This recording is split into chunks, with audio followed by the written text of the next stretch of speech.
নমস্কার বন্ধুরা, আমি শঙ্কর মিত্র। অনেক দিন পর আবার তোমাদের সামনে এলাম।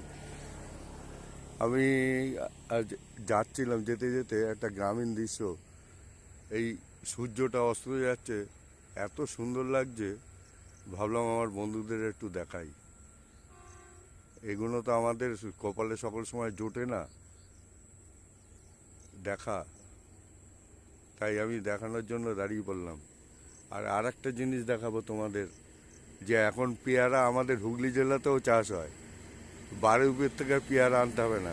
এই দেখো পেয়ারা গাছ, আর তার মধ্যে ছোট ছোট দেখো গেলাম পেয়ারা হয়েছে। এখন আমাদের এখানেই চাষ হচ্ছে। দেখো গাছগুলো কি সুন্দর লাল। এই দেখে আমি এখানে দাঁড়ালাম, আমি বললাম না, একটু বন্ধুদেরও দেখাই। একটু অনেক দিন কিছু দেখাই না বন্ধুদের, গ্রামের দৃশ্য। আর এই দেখো আসাম রোড, এটা জিরাট যাচ্ছে। এই গাড়িগুলো সব জিরাট থেকে আসছে।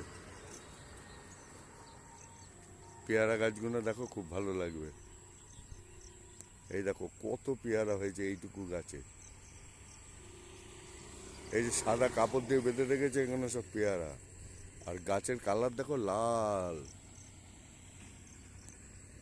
দেখো এটার কালার আবার সবুজ। দেখো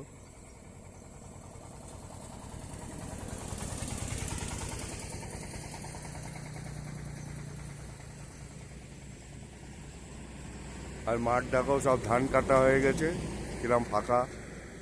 যত দূর চোখ যায় খালি ফাঁকা আর ফাঁকা। সূর্যটা আর একবার দেখে নাও, আর একটু পরে নেমে যাবে, আর দেখা যাবে না। আশা করি তোমাদের এটা ভালো লাগবে, মন দিয়ে দেখবে। আর কি বলবো,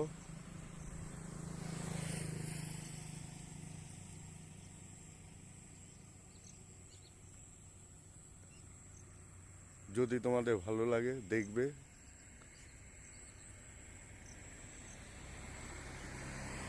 ঠিক আছে বন্ধুরা, তাহলে এখানেই রাখছি।